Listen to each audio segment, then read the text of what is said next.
Laut aja bisa dikaplingkan. Laut bisa dikaplingkan.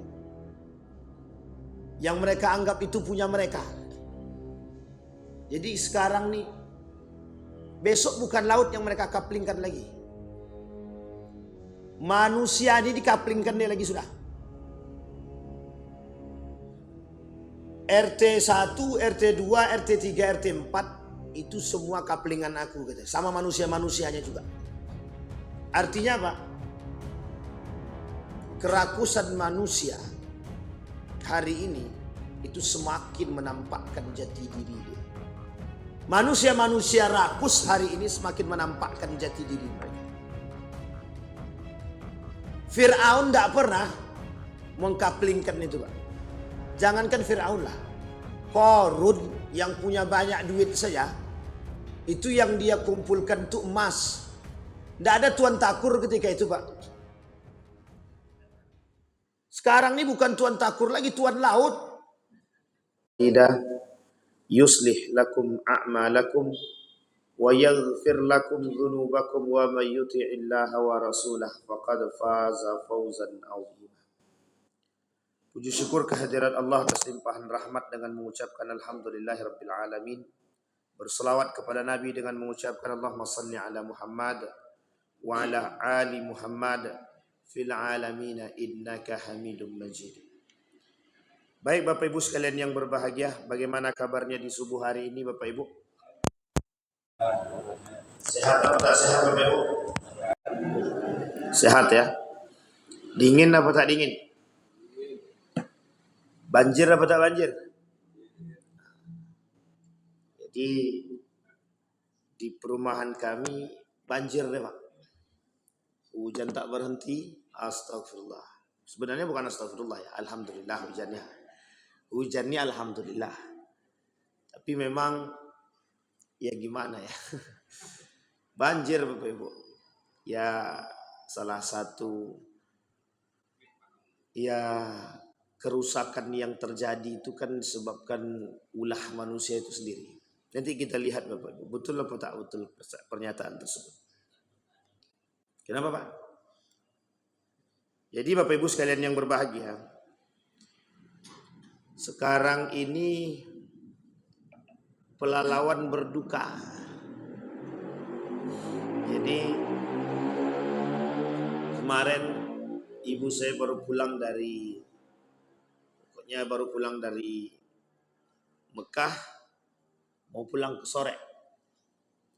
Jadi pas lewat Kerinci tidak bisa. Macetnya sampai 9 jam. Itu macet aja baru.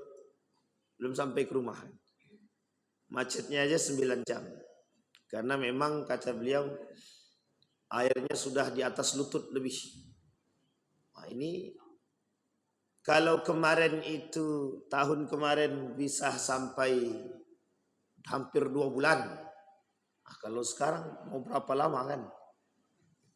Mudah-mudahan tidak lama Bapak Ibu. Mudah-mudahan kita doakan semoga pelalawan banjirnya cepat turun. Aktivitas bisa berjalan. Tapi kata orang yang di tempat lewat jalan pakai pakai kapal itu, pakai bot. Nah, mudah-mudahan lama hendaknya banjir gitu kan.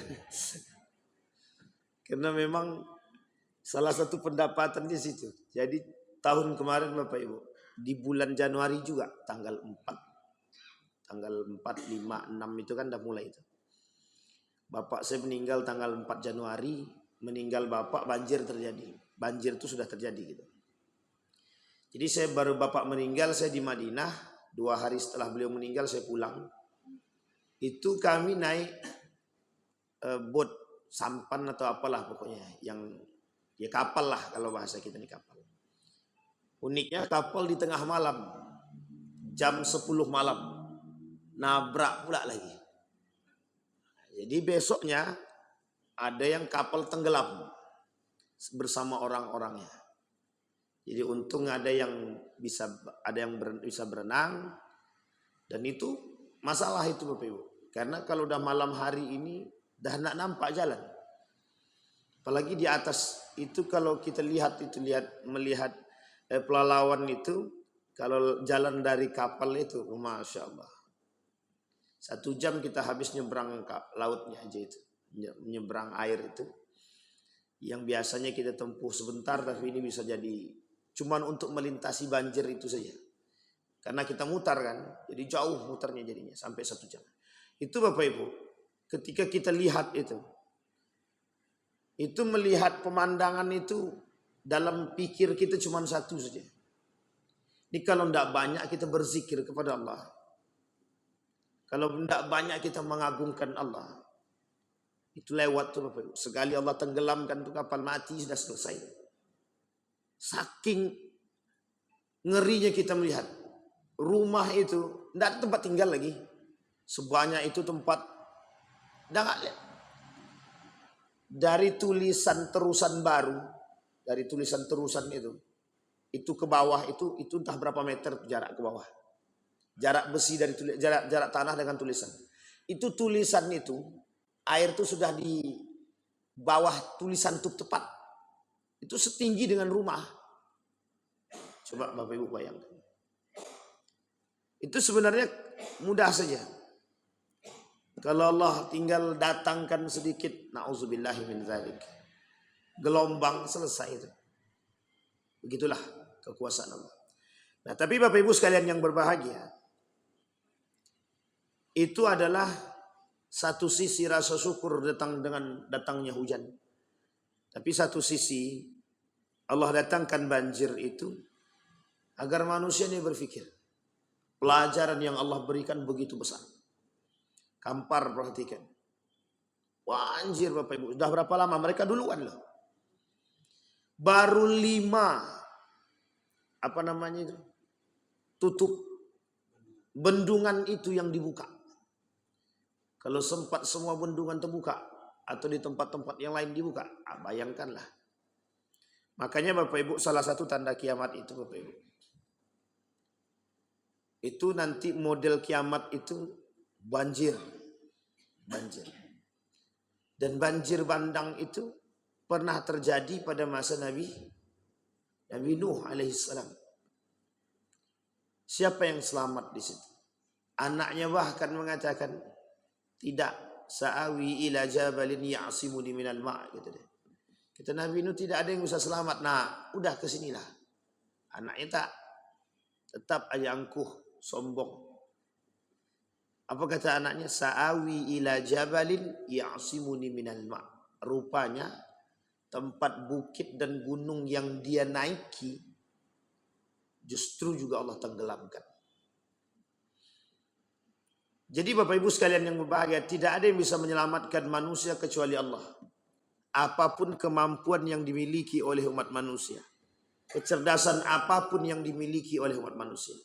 Sekarang ini para ilmuwan berlomba-lomba membuat satu alat agar bisa selamat daripada bencana. Kita ambil contoh. Dulu petir, ada penangkal petir. Dulu gempa bumi, sekarang ada orang mau membuat alat penangkal gempa bumi. Yang sedang difikirkan mungkin sekarang penangkal banjir. Bukan tidak pernah terpikir Bapak Ibu, bukan tidak pernah terpikir. Jakarta itu kurang repot apa Anies Baswedan itu mengurus banjir itu. Sampai menjadi isu trending. Hanya permasalahan setiap gubernur itu permasalahannya cuma satu. Yang selalu diperbincangkan. Banjir. Tapi ingat. Yang ingin Allah tunjukkan. Mana kekuasaan kalian. Yang pertama poin daripada itu. Kata Allah, mana kekuasaan kalian. Cuma baru banjir yang aku kasih. Macet 9 jam. Mobil ratusan bahkan ribuan mobil. Parkir Pak. Tidak berjalan. Bahkan mobil secanggih itu yang bisa melintasi. Lewat di tengah banjir cuman kena air saja mati. Tidak bisa ngapa-ngapain. Di situ kita dipertunjukkan oleh Allah kekuasaannya. Bayangkan Bapak Ibu, mohon maaf. Yang terjebak di situ itu muslim apa tak muslim? Orang muslim. Ada juga non-muslim. Dan perhatikan baik-baik. Bagaimana rasa takut mereka kepada Allah. Solat apa tak solat mereka? Coba bayangkan. Andai kurangnya ilmu. Ini bukan karena Allah tidak mau memahami ya. Andai kata kurangnya ilmu yang terdapat pada diri orang-orang beriman dan orang-orang muslim. Kira-kira dalam keadaan macet itu mereka sholat enggak? Enggak sholat, Pak. Sekarang Bapak Ibu bayangkan dari ribuan manusia yang antri di situ. Dalam kondisi bencana yang dikirimi oleh Allah. Tapi justru bukan semakin mendekatkan diri kepada Allah. Itu lebih berbahaya, Pak. Tahun kemarin sampai mendatangkan mohon maaf. Ini masalah itu. Ada satu isu mendatangkan pawang banjir. Bukan takut kepada Allah, tapi justru semakin menggila dengan kesyirikan dan kekufuran. Ini pentingnya ilmu Bapak Ibu. Nah Bapak Ibu sekalian yang berbahagia. Yang ingin saya soroti adalah. Lihat tanaman-tanaman sawit itu. Berapa banyak yang mati. Berapa banyak. Kata orang tukang pancing. Senang hati kami bang. Kenapa senang katanya? Bentar lagi air turun kami mancing. Banyak lagi kan nih katanya. Itu kemarin terjadi.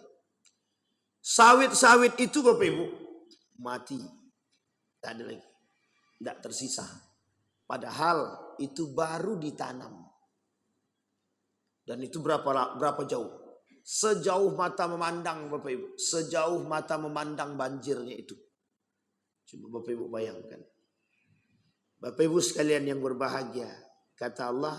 Kun fayakun. Sekali Allah berkata. Semua bisa terjadi.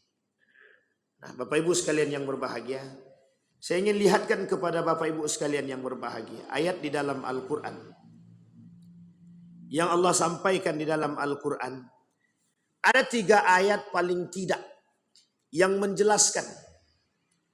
Apa yang dijelaskan oleh Allah dalam Al-Quran ini. Kerusakan alam di muka bumi ini. Itu disebabkan oleh ulah manusia itu sendiri. Dan itu bukan ulahnya Allah. Tidak mungkin Allah mau menciptakan yang sudah dijadikan. Kemudian Allah hancurkan dan begitu saja. Tidak mungkin. Tapi perhatikan baik-baik.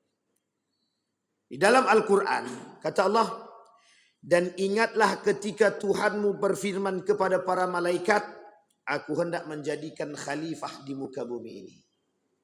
Wa idh qala lil malaika. Inni ja'ilun fil ardi khalifah. Apa kalimat selanjutnya? Ataj'alu fiha may yufsidu fiha wa yasfikud dima. Apakah kalian ingin menjadi manusia yang akan melakukan kerusakan dan menumpahkan darah di muka bumi ini? Sedangkan kami bertasbih memujimu dan mensucikan namamu. Kemudian Allah berfirman, sungguh aku mengetahui apa yang tidak engkau ketahui. Ketika Allah berbincang dengan malaikat, malaikat kemudian protes. Kata malaikat, sebenarnya bukan protes ya bahasanya, bertanya. Karena malaikat itu tidak mungkin protes sama Tuhan. Kemudian dia bertanya, apakah engkau akan menciptakan sesuatu di muka bumi ini yang mereka akan kembali, ingat kalimat selanjutnya, akan kembali melakukan kerusakan di muka bumi ini dan melakukan pertumpahan darah. Apa jawaban Allah bagi malaikat tadi? Aku lebih mengetahui daripada kalian, atau aku mengetahui sementara kalian tidak mengetahui. Inni a'lamu ma la ta'lamun, kata. Aku tahu engkau tak tahu, kata. Sekarang kita garis bawahi kalimat yang pertama terlebih dahulu. Kata Allah, ketika Allah berbicara dengan malaikat itu, aku ingin menjadikan khalifah di muka bumi ini. Apa makna khalifah di situ? Bahasa sederhana kita hari ini adalah pemimpin. Betul ya Bapak Ibu ya? Khalifah ini diartikan sebagai pemimpin. Aku ingin menjadikan pemimpin di muka bumi ini. Sekarang saya sinkronkan dengan perkataan penulis kitab Al-Muqaddimah, Ibnu Khaldun. Apa kata Ibnu Khaldun? 3 penyebab kehancuran satu negeri, kata dia. Jika pemimpinnya dengan seisi buminya mereka melakukan pencaplokan, penguasaan yang mereka lakukan dalam bisnis mereka. Ini Ibnu Khaldun yang bilang, bukan saya. Bahasa sederhananya, jika seorang pemimpin berbisnis, kata Ibnu Khaldun, dan bisnis itu diambil dari kekuasaan dia, dan salah satu alat bisnisnya adalah alam yang menjadi pegangan kekuasaan dia, maka tinggal tunggu kehancuran. Sekarang saya mau tanya sama Bapak Ibu. Berapa banyak pemimpin yang tidak berbisnis? Tak ada. Rata-rata berbisnis. Oh, kami berbisnis ini biar kami sehat, Ustaz. Nanti kalau kami kaya, kami tidak akan korupsi. Betul begitu? Baik. Setelah duduk, makin nampak celahnya di mana. Ini pernah kita sampaikan di sini Bapak Ibu. Kenapa? Apa yang pernah saya sampaikan di masjid ini? Yang saya sampaikan di masjid ini adalah, kenapa pandangan Ibnu Khaldun mengatakan tidak boleh pemimpin itu berbisnis? Karena kalau pemimpin ini berbisnis, maka sangat mudah bagi pemimpin ini untuk membuat aturan yang menguntungkan diri dia. Sekarang kita lihat kasusnya. Tadi malam ada seorang pemuda menunjukkan tulisan kepada saya. Tulisannya itu unik. Fir'aun itu kejam, tapi tak sampai pengkaplingan air. Laut, bukan air ya, laut. Tidak sampai mengkaplingkan laut. Kata tulisan itu kalau tak salah Das'at Latif. Bayangkan Bapak Ibu.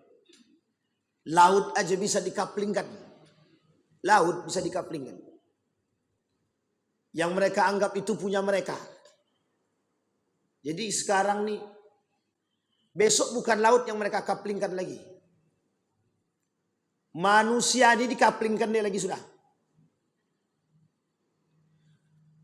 RT 1, RT 2, RT 3, RT 4 itu semua kaplingan aku, gitu. Sama manusia-manusianya juga.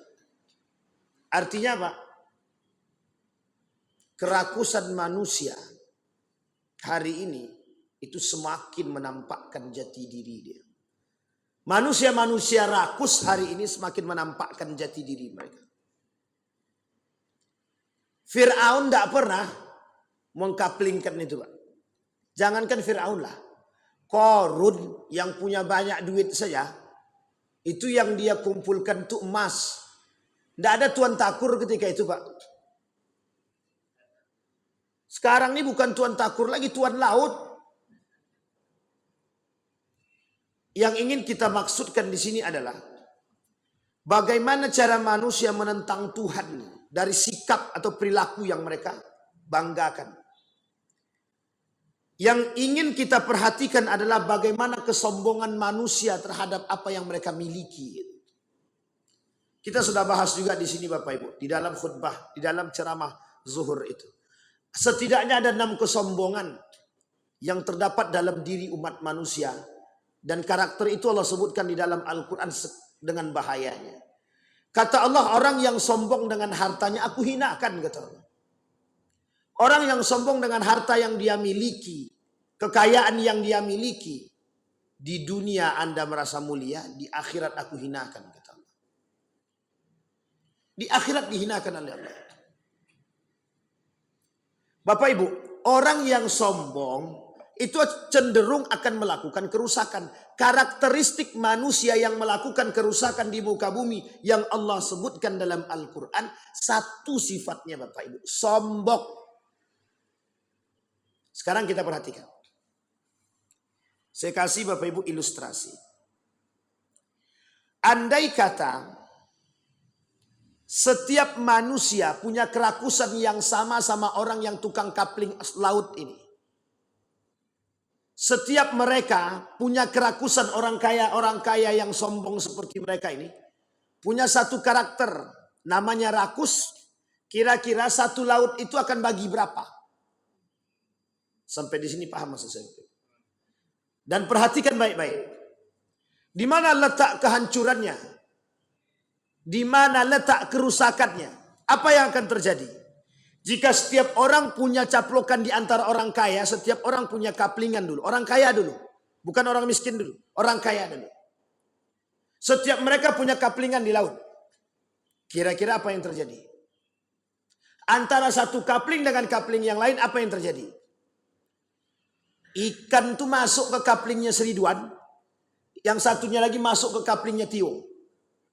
Itu hukumnya apa sudah? Pak, itu akan terjadi kerusakan yang lebih fatal lagi bagi orang kaya. Ujung-ujungnya apa? Mereka berantem. Meskipun tak muslim tidak ada masalah. Bukan begitu kaidahnya Bapak Ibu. Ini kemanusiaan sudah. Pertumpahan darah yang dikatakan oleh Allah, yang dikatakan, yang dikhawatirkan oleh para malaikat itu bukan tanpa sebab. Ternyata mohon maaf, penyebab manusia itu, kerakusan manusia itu merelakan nyawa manusia. Kalau ada orang miskin yang tak mampu, yang mencoba merusak kaplingan mereka, itu dengan mudah mereka bunuh Bapak Ibu. Jangan coba ada nelayan yang datang masuk dalam kaplingan air kami, kaplingan laut kami. Bunuh. Jangan ada yang protes. Tembak. Artinya apa? Pertumpahan darah. Dan itu disebabkan oleh siapa? Kesombongan manusia. Lahan parkir kita rebut saja, bisa taruhannya nyawa. Itu lahan parkir Pak. Apalagi yang sifatnya seperti ini. Jadi sekarang ini manusia seolah-olah mengatakan semua yang ada di muka bumi ini punya dia. Dengan apa yang dia miliki, duit yang dia miliki yang tidak berseri itu bisa dia beli. Saya perhatikan Bapak Ibu. Ini saya sampaikan Bapak Ibu. Banyak diskusi kami terhadap dengan orang-orang hukum. Banyak sawit di Riau ini. Itu sawit-sawit di Riau itu yang ilegal. Itu bukan sedikit. Banyak sekali. Bahkan banyak sawit-sawit yang ilegal itu mohon maaf. Yang punya manusia-manusia rakus. Ada dari orang-orang yang pemangku jabatan. Ada dari orang-orang yang bekerja sama dengan perusahaan-perusahaan asing. Bapak Ibu tahu apa yang mereka lakukan kok bisa mengambil alih itu? Apa namanya ini? Suap. Makanya Pak Edi Natar dulu pernah cerita. Banyak sekali sawit-sawit itu yang memang ilegal. Ternyata kata beliau, itu kalau dikumpulkan menjadi masukan pendapatan daerah, itu per bulan bisa sampai 1 triliun. Per bulan. Pak, kalau per bulan 1 triliun, mohon maaf. Kalau per bulan 1 triliun, orang miskin mana yang ada di Riau di sekarang? Coba bayangkan Pak. Dan itu yang menikmati siapa? Kaplingan Pak. Artinya apa? Tukang kapling. Mereka yang ngambil. Ini kasus-kasus nih Bapak. Perhatikan kasus tanah wilayah. Kasus tanah wilayah. Si Anu itu menjadi pemimpin adat. Maka dalam urusan adat itu ada namanya tanah wilayat. Betul ya? Nah, tanah wilayat itu pemiliknya siapa? Ketua adat. Nah, itu Pak, hutan-hutan pun di kaplingnya juga. Ini batasan tanah wilayat ini. Yang boleh mengelola tanah ini adalah masyarakat setempat yang dinahkodai oleh ketua adat. Nah sekarang Bapak Ibu, kalau begini kondisi kita, Allah ciptakan langit dan bumi ini emang untuk satu kelompok saja?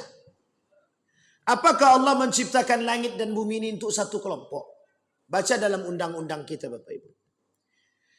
Allah kata dalam Al-Quran, lahu ma fis samawati wa ma fil ard wa ma bainahuma wa ma tahta thura. Ayat pertama.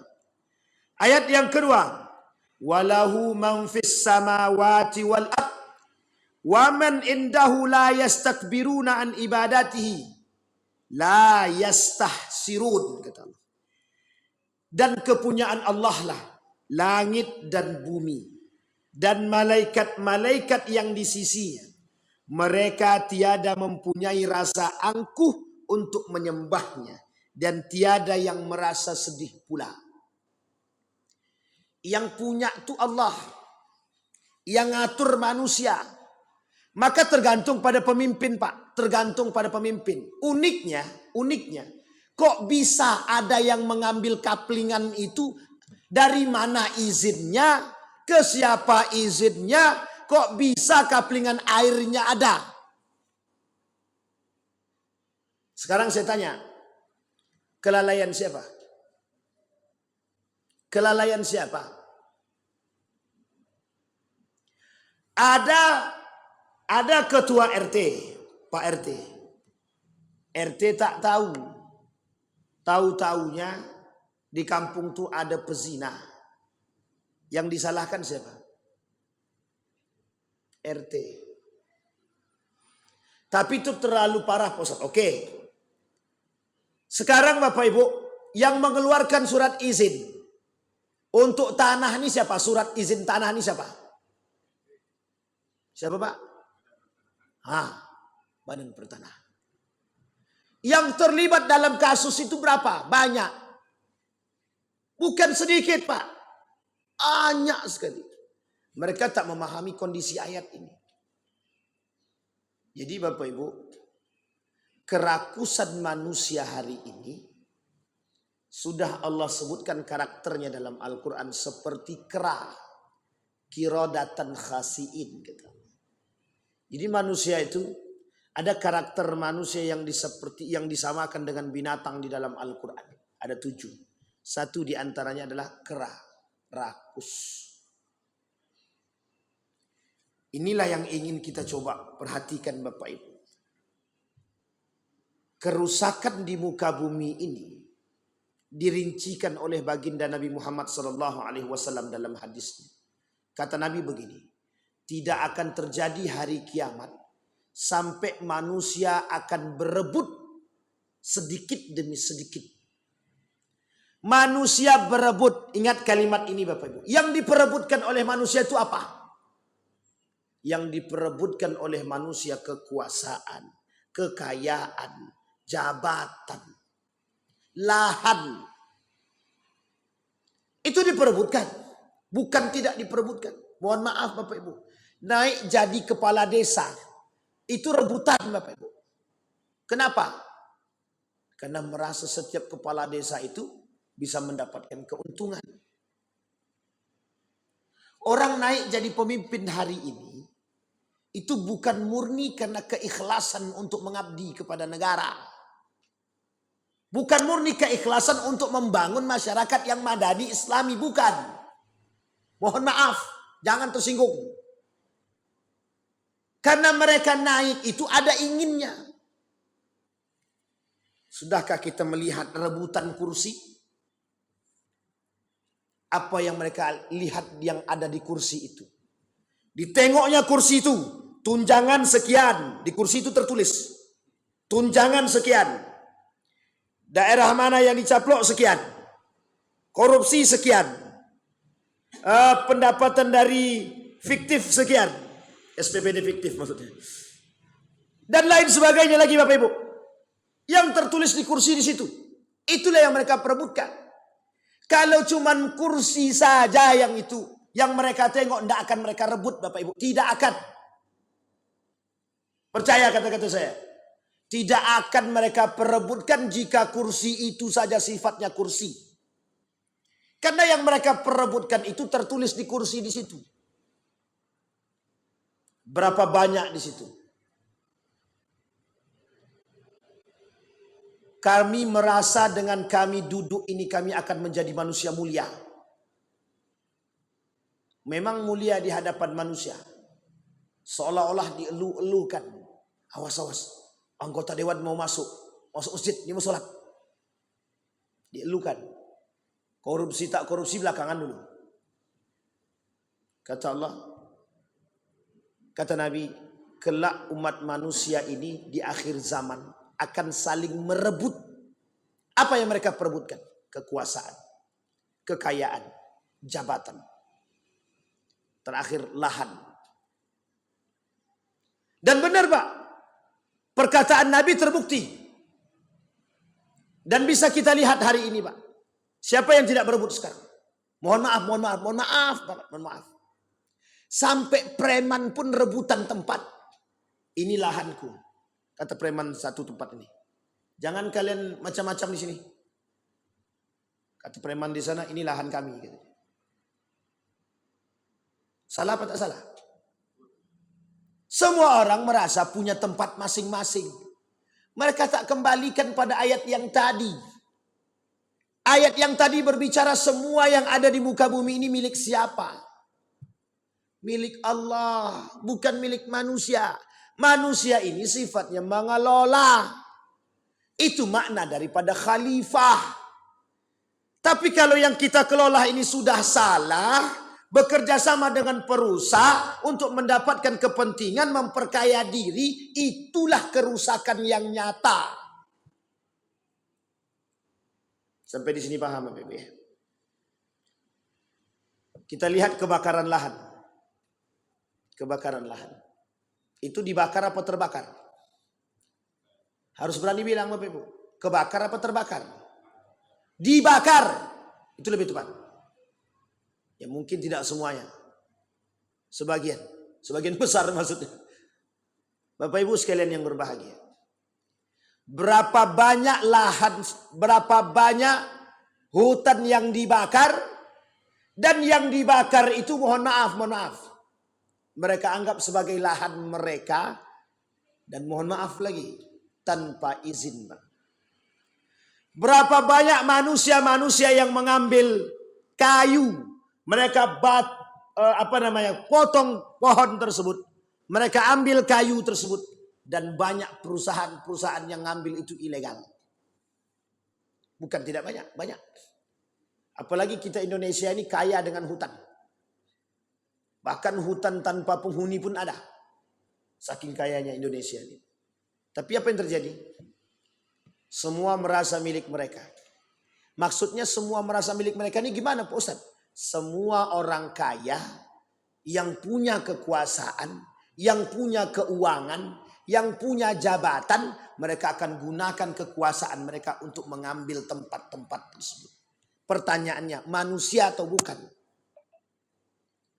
Pertanyaannya, sifat apa yang tertanam dalam diri mereka? Pertanyaannya, tidakkah mereka paham dengan ayat yang tadi? Bapak Ibu, itu kerusakan yang nyata. Maka kata Allah, kerusakan di muka bumi ini disebabkan oleh ulah manusia itu sendiri. Sebab kerusakan di muka bumi ini kata Allah bukan disebabkan oleh yang lain. Ulah tangan manusia sendiri. Banjir terjadi. Manusia suka buang sampah sendiri sembarangan.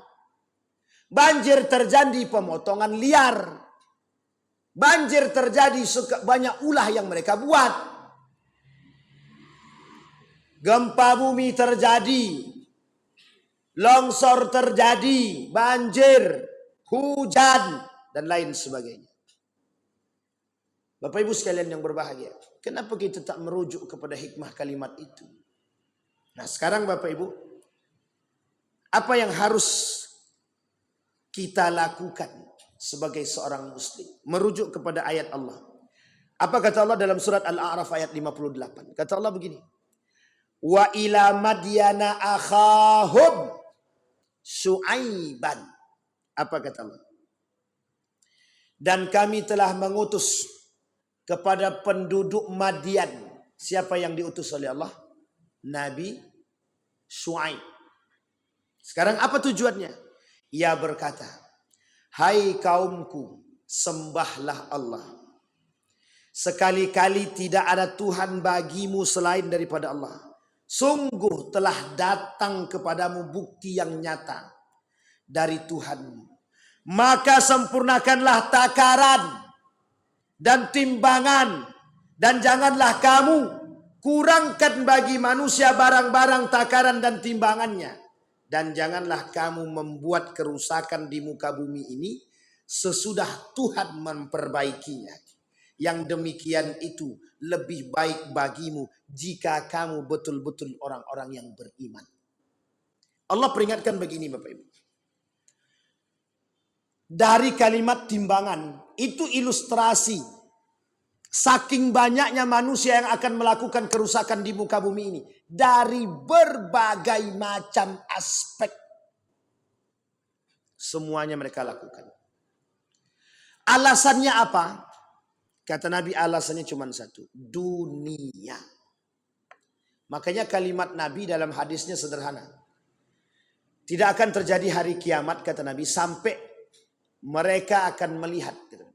Tidak akan terjadi hari kiamat sampai himmatuhum butunuhum wa syarafuhum mata'uhum wa qiblatuhum nisa'uhum. Kita ambil 3 kalimat ini dalam hadis Nabi. Tidak akan terjadi hari kiamat kata Nabi sampai mereka akan menjadikan himmatuhum butunuhum, kebutuhan mereka, kekuasaan mereka, kekuatan mereka itu akan menjadi ulah perut mereka. Maksudnya apa? Himmatuhum butunuhum. Urusan perut ini apapun akan mereka lakukan. Urusan perut. Kalau ditanya, kenapa kau kerja mati-matian? Kata dia, ini urusan kampung tengah. Kalau aku tidak bekerja, anak istriku mau makan apa? Betul ya Bapak Ibu ya? Itu Nabi yang bilang dalam hadis. Satu. Yang kedua kata Nabi, syarafuhum mata'uhum. Yang membuat mereka mulia kelak adalah perhiasan mereka, harta mereka. Orang akan berlomba-lomba mencari kekayaan untuk mencari kemuliaan. Mau halal yang mereka lakukan, mau haram yang mereka lakukan, yang penting kami punya. Sekarang saya tanya Bapak Ibu. Orang kaya lewat terhormat apa tidak? Zaman dulu jahiliyah Bapak Ibu. Yang kaya itu kaya, yang miskin itu yang harus miskin. Konglomerasi. Sekarang Bapak Ibu, konglomerasi itu yang mau diangkat kembali. Jahiliyah tipe kedua. Paham maksud saya Bapak Ibu? Orang kaya harus semakin kaya, orang miskin harus semakin miskin. Itulah yang ingin dilakukan oleh manusia-manusia rakus. Apapun akan mereka lakukan untuk memperkaya diri. Sehingga kalau kami kaya, mohon maaf ya Bapak Ibu ya. Kalau kami kaya, orang miskin itu akan datang ke kami. Ridwan, aku butuh bantuan. Kamu sini. Kamu mau butuh bantuan apa? Nah, begitu gaya orang kaya sekarang Bapak Ibu. Kesombongan yang tiada tara. Kata Allah, wala tamshi fil ardi maraha innallaha la yuhibbu kulla mukhtalin fakhur. Kata Allah. Allah ilustrasikan Bapak Ibu. Orang kaya itu diilustrasikan kesombongannya oleh Allah. Jangan kalian jalan di muka bumi dengan kesombongan. Sekarang saya perhatikan. Kita ambil secara tekstual. Berapa banyak orang yang dulu tidak kaya jalannya begini. Tengoknya ke bawah. Setelah kaya, itu busung dada apa busung muka itu? Bapak Ibu, ini ilustrasi sederhana. Sekarang kita angkat ke lebih luas lagi dalam urusan sosial. Maksudnya apa? Kalau mereka kaya, apapun bisa berbicara dengan uang mereka. Hukum bisa mereka beli. Laut bisa mereka kapling. Hutan bisa mereka bakar. Apa kurang lagi? Semua bisa mereka buat.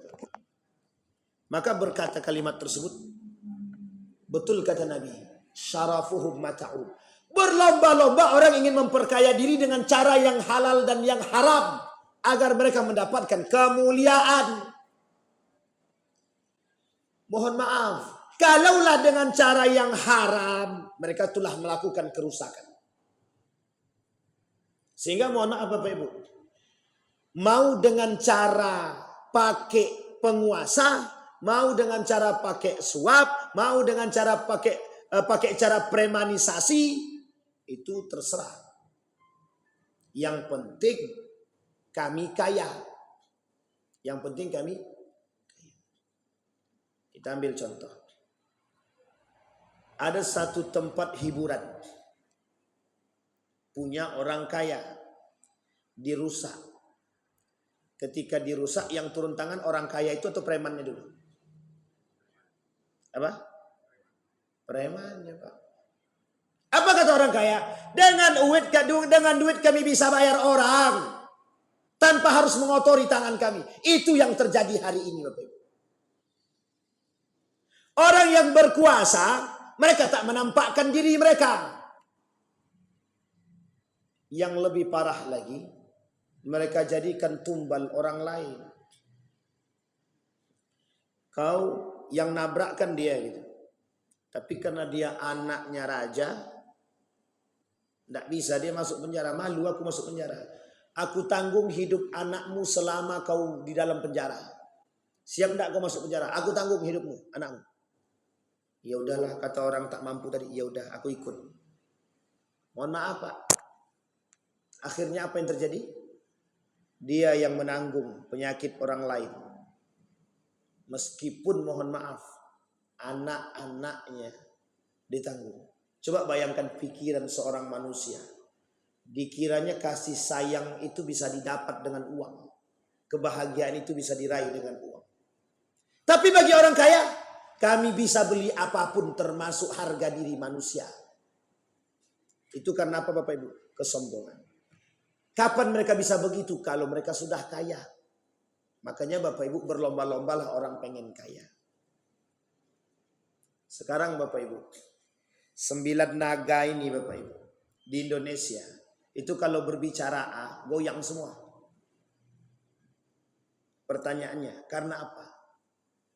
Karena kekayaan atau karena kesombongan? Karena kesombongan yang disebabkan karena kekayaan. Sampai di sini bisa dipahami Bapak Ibu. Dampak daripada kesombongan, dampak daripada keangkuhan, dampak daripada kerakusan. Inilah yang Allah sebutkan. Jangan kalian melakukan kerusakan di muka bumi ini. Bukan sesederhana kalimat itu yang dimaksud oleh Allah.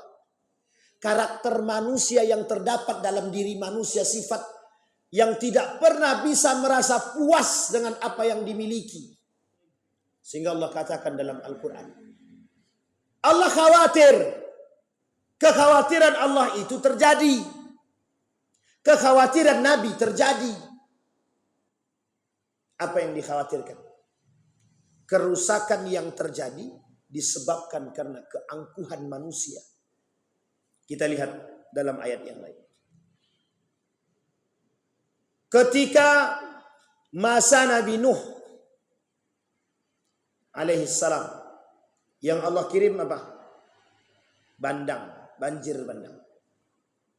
Sekarang pertanyaannya, mengapa Allah kirimkan banjir bandang itu? Karena apa Bapak Ibu? Karena umatnya Pak. Mengapa umatnya? Ditantangnya Nabi Nuh tuh. Kalau memang Tuhan kau betul, mana dia ancaman itu? Saking sombongnya dia tantang Tuhan. Lah sekarang itu bukan nantang Tuhan lagi. Lebih daripada nantang Tuhan Pak. Jadi kira-kira lebih jahiliyah sekarang atau dulu? Kalau jahiliyah dahulu Pak, itu setiap apa namanya itu? Setiap kabilah itu, setiap satu orang nabi itu, kerusakan yang mereka buat kadang itu satu-satu Pak. Nabi Lut dikasih ancaman oleh Allah karena homo. Ya, karena kerusakan dari segi itu. Nabi Nuh pembangkangan. Nabi Yunus pembangkangan. Nabi Shu'aib, Musa, Harun sama. Sekarang Bapak Ibu lihat di zaman sekarang, semua yang ada dari ancaman yang Allah berikan kepada semua yang dihancurkan kabilah-kabilah, yang dihancurkan kaum-kaum yang dihancurkan oleh Allah itu ada semua di sini. Zina merajalela di mana-mana. LGBT ada. Kerakusan ada. Pembangkangan ada. Apa yang kurang ada sekarang? Semuanya ada. Sekarang itu semua sifat-sifat kaum yang dihancurkan oleh Allah ada semua di sini. Lebih jahiliyah mana? Orang kaya merasa kaya zaman baginda Nabi Muhammad SAW. Sebelum baginda Nabi. Itu akan kelihatan Pak. Masa jahiliyah dulu. Orang kaya pakai tandu. Kursi kayak gini Pak. Kursi seperti ini. Tapi tidak ada rodanya. Itu yang angkat 4 orang. Kursinya cuma begini doang. Nama lainnya singgasana. Yang bisa itu siapa? Orang kaya. Yang bisa beli budak. Aku punya budak 4. Keempat-empatnya disuruh diangkat. Kaki pertama budak pertama. Kaki kedua di belakang budak yang kedua. Kaki ketiga sebelah kiri budak yang ketiga. Kaki keempat budak yang keempat. Untuk mengangkat tandu dia. Atau mengangkat kursi dia. Begitu model orang kaya zaman dahulu Pak.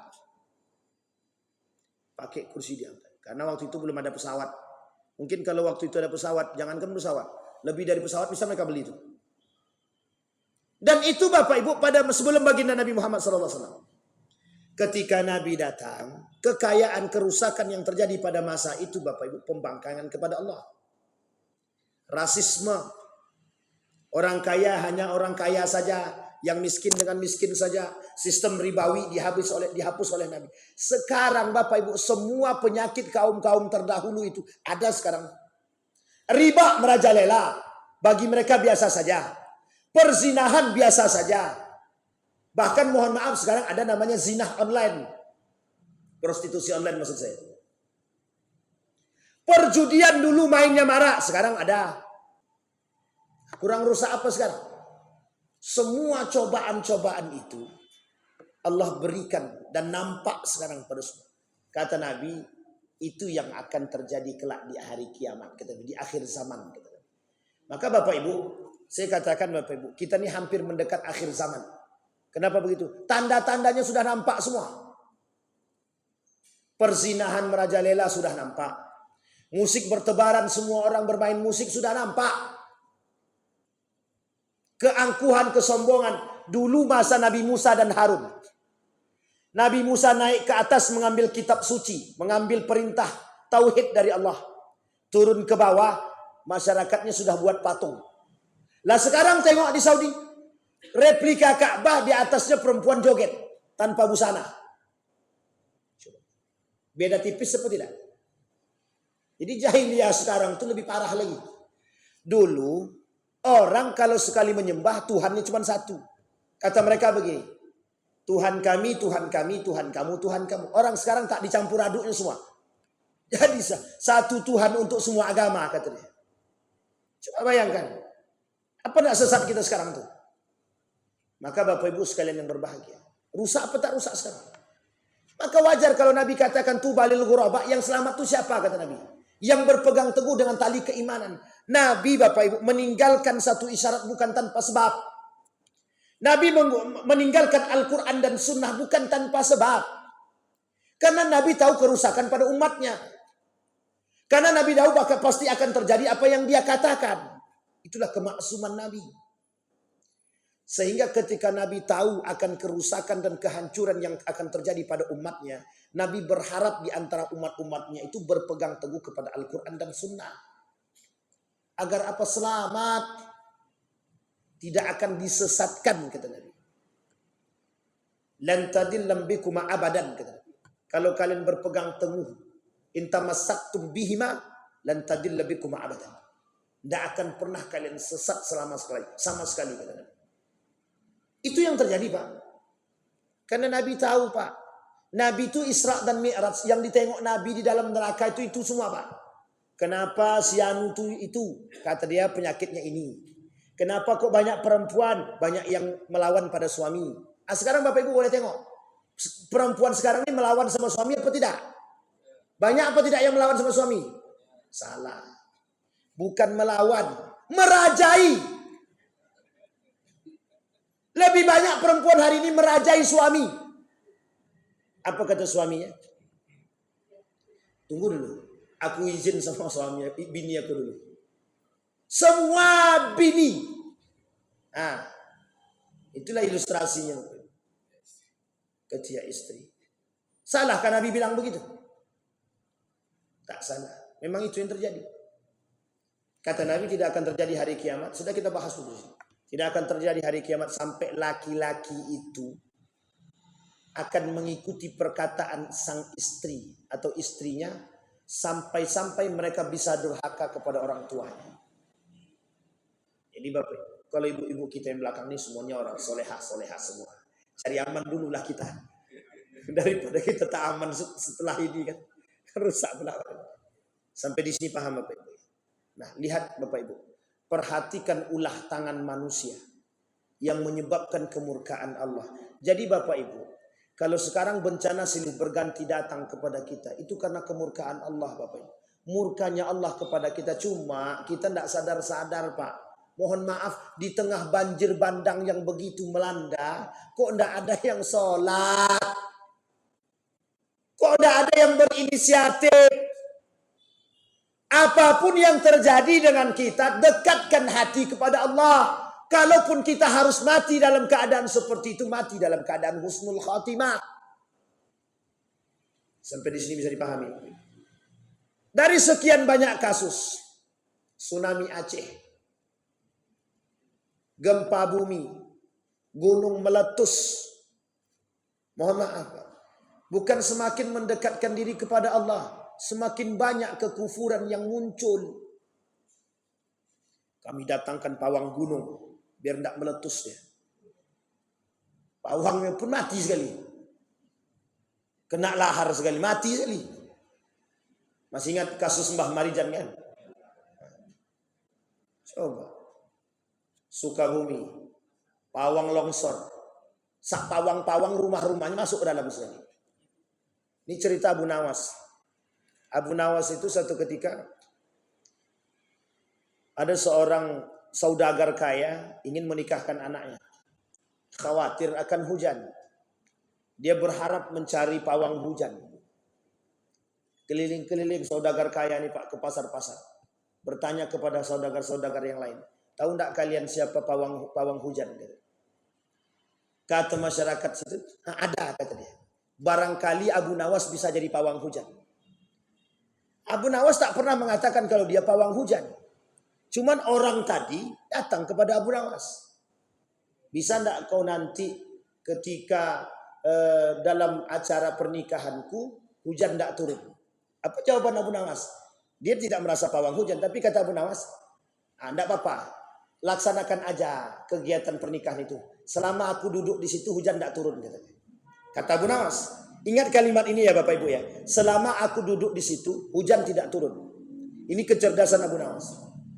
Orang pertama berhasil. Memang tidak hujan. Sehingga Abu Nawas diangkat Pak. Diagung-agungkan sebagai seorang pawang hujan. 2 aman. Orang ketiga aman. Pas orang keempat. Kebetulan orang keempat ini menteri kerajaan. Abu Jahil namanya. Ketika diminta Abu Nawas untuk jadi pawang hujan dalam pernikahan anaknya. Apa kata Abu Nawas? Tenang, selama aku duduk di situ hujan tak turun. Baru berjalan mungkin sekitar 15 menit dalam cerita itu. Hujan turun sederas-derasnya Pak. Dan melanda tempat tersebut. Abu Nawas yang tadi sadar dengan hujan dan banjir langsung naik ke atas kursi. Datang Abu Jahil. Marah-marah dia sama Abu Nawas. Kata Abu Jahil, besok kau kubawa ke hakim. Jadi dulu Bapak Ibu untuk menghakimi perbuatan seseorang itu langsung dibawa ke hakim.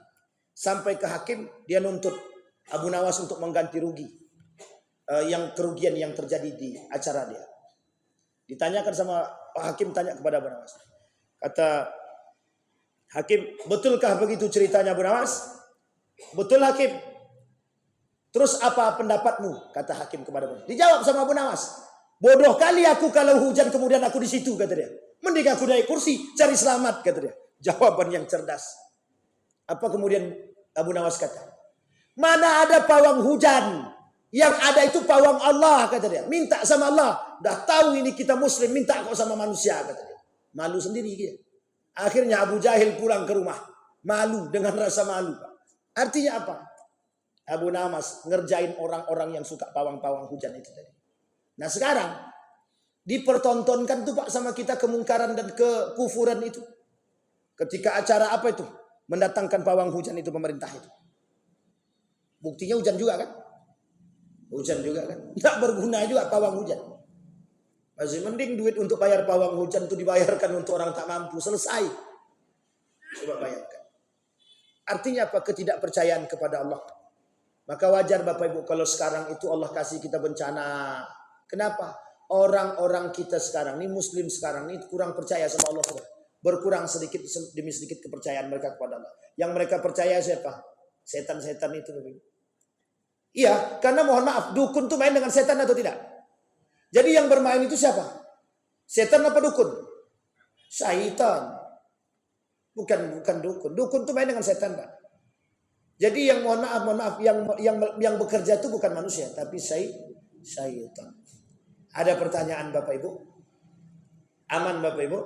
Habis ini jangan kapling tanah orang ya. Jangan kapling-kapling. Penyakit yang terjadi di kita itu sekarang begitu Bapak Ibu. Jangan merasa berkuasa kita mengkapling. Mohon maaf nih Bapak Ibu. Kaplingan tanah tuh banyak begitu Bapak Ibu. Tanahnya cuma 2 meter. Karena tak tahu dia orang yang punya ini nggak ada. Dikiranya nggak ada. Dinaiknya sedikit. 2,5 meter. Tengoknya lagi kok udah lama nggak datang-datang juga orangnya. Naik 3 meter. Kok sudah 10 tahun kok orangnya nggak datang-datang juga 3,5 meter. Sampai 10 meter Pak. Nah, jadi ini bukan curhatan ya. Bukan curhatan yang merasa tanahnya sudah dikapling orang. Tapi begitu keadaan kita. Orang hari ini tidak takut dengan ancaman Allah. Jadi apapun mereka akan buat demi kepentingan mereka. Demi kekuasaan mereka. Yang penting kami kaya. Mau halal mau haram itu belakangan. Yang penting kami hari ini berkuasa dengan duit kami. Artinya Bapak Ibu. Allah tunjukkan kepada kita hari ini. Betapa kekuasaan itu mereka tampakkan, kesombongan itu mereka tampakkan dengan kekuasaan, kekayaan dan jabatan.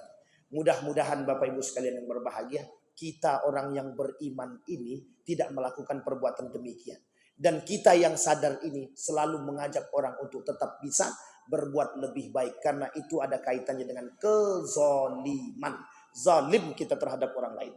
Maka mudah-mudahan kita termasuk orang-orang yang bisa berbuat baik antar sesama. Mudah-mudahan ada manfaatnya bagi kita semua. A'udzubillahi minasyaitonirrajim. Bismillahirrahmanirrahim. Alhamdulillahirabbil alamin, hamdan syakirin, hamdan na'imin. Hamdan yuwafi ni'amahu wa yukafi'u mazida. Ya Rabbana lakal hamdu kama yanbaghi li jalali wajhikal karim wa 'azimi sultanik. Allahumma shalli ala Muhammad wa ala ali Muhammad. Allahumma faqihna fid din wa alimna ta'wil. Allahumma ighfir lana dhunubana wa dhunuba walidina warhamhuma kama rabbayana shighara. Allahumma ij'al tajammal marhumah waj'al tafarruqana min ba'dihi tafarruqan ma'suma. Allahumma arinal haqqa warzuqna tibaa wa arinal batila batila warzuqna ijtinabah. Allahumma ansur man nasara ad-din wa khudhul man khadhal muslimin. Allahumma ansur ikhwanana al-mujahidin fi Palestina wa fi Gaza wa fi kulli makan. Rabbana atina fid dunya hasanah wa fil akhirati hasanah wa qina azabannar. Walhamdulillahirabbil alamin. Assalamualaikum warahmatullahi wabarakatuh.